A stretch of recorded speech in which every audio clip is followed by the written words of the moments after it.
Presidensi G20 Indonesia mengangkat pengembangan pembayaran lintas negara atau cross-border payment sebagai salah satu agenda prioritas. Sejalan dengan itu, beberapa negara di ASEAN telah memiliki inisiatif kerjasama bilateral untuk layanan pembayaran menggunakan QR Code dan fast payment. Hari ini Bank Indonesia dan Bank of Thailand meresmikan implementasi kerjasama pembayaran berbasis QR Code lintas negara cross-border QR payment linkage.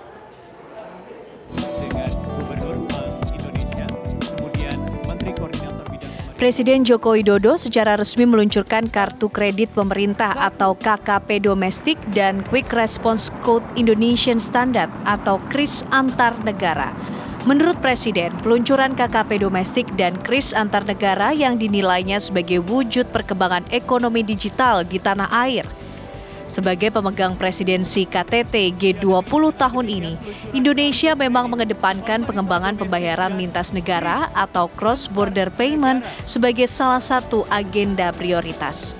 Sejalan dengan itu, beberapa negara di ASEAN telah memiliki inisiatif kerjasama bilateral untuk layanan pembayaran menggunakan QR Code dan fast payment. Hari ini, Bank Indonesia dan Bank of Thailand meresmikan implementasi kerjasama pembayaran berbasis QR Code lintas negara cross-border QR payment linkage.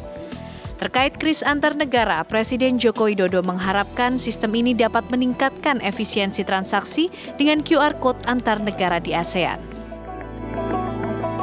Saya mengapresiasi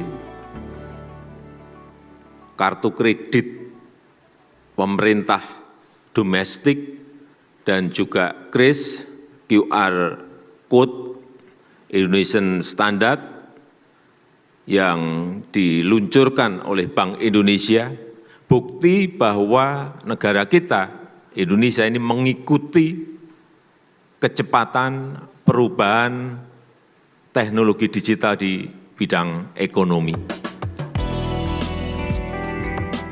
Gubernur Bank Indonesia Peri Warjio mengatakan inisiatif untuk mendorong digitalisasi pembayaran dan pembayaran lintas negara merupakan agenda prioritas dalam pembahasan presidensi G20 Indonesia tahun 2022.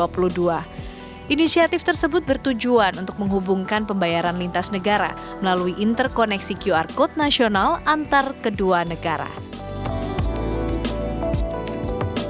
Sistem pembayaran Indonesia ke dunia mulai dari ASEAN. Pada Mei 2022 yang lalu kami sudah berkumpul 5 gubernur bank sentral yaitu Indonesia, Thailand, Malaysia, Singapura, dan Filipina sudah berkomitmen untuk menyambungkan sistem pembayaran.